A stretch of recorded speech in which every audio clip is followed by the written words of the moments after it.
A West African kingdom with coastlines on 2 different seas is about to put unmanned boats to work hunting for submarines and sea mines.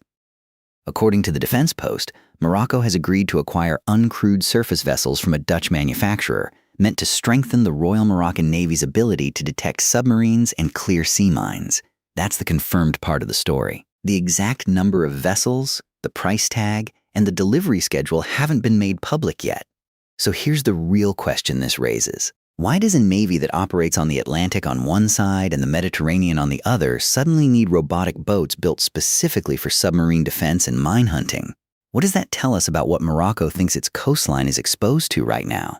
And what does uncrewed surface vessel actually mean in practice? Is this a small, remote-controlled boat towing a sonar array, or something closer to a fully autonomous mini-warship?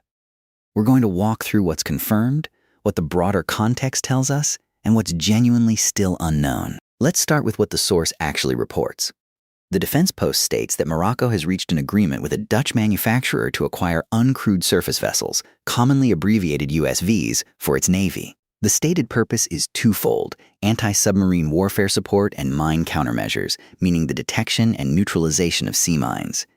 The outlet frames this as part of a broader, ongoing effort by Morocco to modernize its naval capabilities, tied to what the report describes as growing maritime security concerns along the country's Atlantic and Mediterranean coastlines. That's the full extent of what's been publicly confirmed at the time of this recording. The report doesn't name the manufacturer, the number of vessels on order, the contract value, or a firm delivery timeline, and we're not going to invent those details to fill space. If the Defense Post or the Royal Moroccan Navy publishes further specifics, that will need to be reported separately, with its own attribution.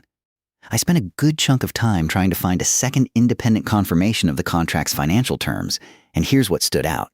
At this stage, there isn't one. That's not unusual for defense procurement stories this early. Official confirmations from navies and defense ministries often lag weeks or months behind initial trade press reporting. It does mean, though, that anyone quoting a specific dollar figure for this deal right now is guessing, not reporting. RETENTIONCHECKPOINT. Obstacle. Thin public confirmation handled by flagging speculation rather than filling the gap. Now let's put this into context, because the individual pieces here, uncrewed surface vessels, anti-submarine warfare, mine countermeasures, are each part of a much larger, well-documented trend in naval procurement worldwide. Understanding that trend helps explain why a deal like this makes sense. Start with mine warfare. A sea mine is one of the cheapest weapons in existence relative to the damage it can do. A single moored or bottom-laid mine, costing a fraction of what a missile costs, can close a harbor, damage or sink a warship, or halt commercial shipping through a strait for days while clearance operations are underway. Traditionally, navies cleared mines using dedicated mine hunter ships, vessels built with non-magnetic hulls specifically so they don't trigger the mines they're searching for, supported by divers and, more recently, remotely operated underwater vehicles. The problem with that approach is exposure.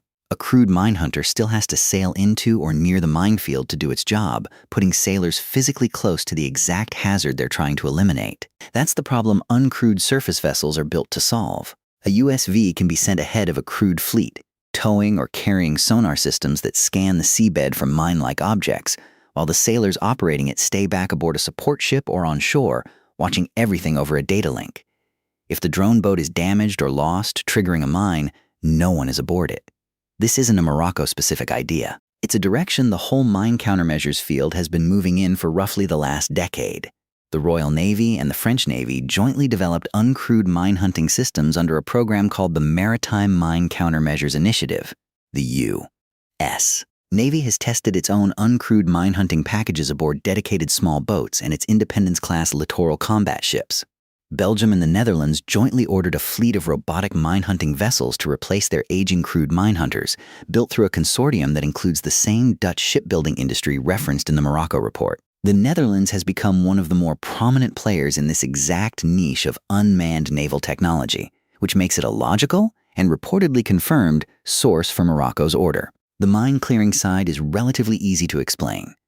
Anti-submarine warfare is the more open-ended half. Locating a submarine is one of the hardest problems in naval warfare because a submarine's entire purpose is to stay hidden. Surface ships hunting submarines typically rely on sonar, hull-mounted sonar on the ship itself, towed sonar arrays trailed behind it on a long cable, or sonobuoys dropped from helicopters and aircraft that listen passively for engine and propeller noise. An uncrewed surface vessel built for anti-submarine work generally works as a mobile, persistent sonar platform. It can tow an array for long stretches, in weather or sea states that would wear out a small crewed boat, and it does so as an expendable, cheaper asset compared to a full-sized frigate. Leidos, the American company, built an experimental uncrewed vessel called Sea Hunter specifically to test this concept for the U.S. Navy. A ship designed to patrol for weeks at a time, listening for submarines with no crew aboard at all. That program has run for several years now and has shaped how multiple navies think about spreading sonar coverage across cheaper, uncrewed hulls instead of concentrating it all on a handful of expensive crewed ships. What's genuinely surprising is pairing these two roles, submarine defense and mine warfare, in a single acquisition. On paper, they're different problems, one about something moving deep underwater, the other about something sitting motionless on or near the seabed. But they share a practical thread. Both need a vessel that can operate for long stretches in a hazardous or uncertain underwater environment, gathering acoustic data without risking a crew. That's why several navies now buy modular USV platforms that can be reconfigured with a mine-hunting sonar payload one week and an anti-submarine towed array the next, instead of building two separate classes of ship. RETENTIONCHECKPOINT, about 11 minutes microfinal. ASW explanation closes, opens into Morocco-specific naval context. So where does Morocco fit into all of this? The Royal Moroccan Navy has to plan for two very different maritime environments at once, which is unusual. On its Atlantic side, it faces open ocean approaches, heavy commercial shipping traffic, and waters where illegal migration and narcotics trafficking routes are a persistent concern. On its Mediterranean side, it sits directly across the Strait of Gibraltar from Spain, one of the busiest and most strategically sensitive maritime choke points on the planet, through which a significant share of the world's seaborne trade and much of NATO's naval traffic passes. Morocco has also been steadily expanding its blue water capability over the past 2 decades, most visibly through the Frem-class multi-mission frigate Mohammed VI, built in France, which brought modern air defense and anti-submarine capability into the fleet for the first time. Reported additions of uncrewed mine hunting and submarine detection vessels would fit naturally into that broader modernization arc, extending the Navy's underwater awareness without requiring an equally large crewed fleet to deliver it. Worth being direct about something here. We think it's a mistake to read every regional naval purchase as automatically being about a specific rival, when a large share of naval procurement anywhere in the world is really about covering a capability gap that's existed for years, largely independent of who the neighbors are. That's probably an unpopular take among people who like a tidier narrative, but the honest answer is that mine warfare and anti-submarine gaps are common across mid-sized navies, and closing them doesn't need a single dramatic trigger. RETENTIONCHECKPOINT. Controversial take placed in the middle third, framed as analysis, attributed as the presenter's own reading. That said, geography does matter, and it would be incomplete not to mention it. Morocco's relationship with neighboring Algeria has been strained for years, largely over the disputed territory of Western Sahara, and the wider North African and Sahel security picture has grown more complicated, with instability in parts of the Sahel and continued attention on trafficking routes across the Strait of Gibraltar. Analysts covering North African defense spending have generally described the region's naval buildups on multiple sides as a slow, incremental process rather than a sudden arms race tied to one incident. We'd frame this Dutch drone boat order the same way. One incremental piece of a modernization program that's been unfolding for years, not a reaction to a single new threat. Here's a real question worth sitting with for a second. If you were responsible for securing two very different coastlines with a navy that's a fraction the size of the fleets patrolling the waters on either side of you, would you rather spend a limited budget on one more crewed frigate or on a fleet of cheaper uncrewed vessels that stretch your sonar coverage across a much wider area of sea? There's no single right answer. It depends entirely on what a navy believes its most likely near-term threat actually is, and that's part of why unmanned systems have become so appealing to mid-sized navies specifically. They let you buy coverage rather than tonnage. RETENTIONCHECKPOINT. Viewer question placed in the middle third, genuinely answerable, not in the first or last 30 seconds. So where does this specific story stand as of today, July 28th, 2026? Confirmed.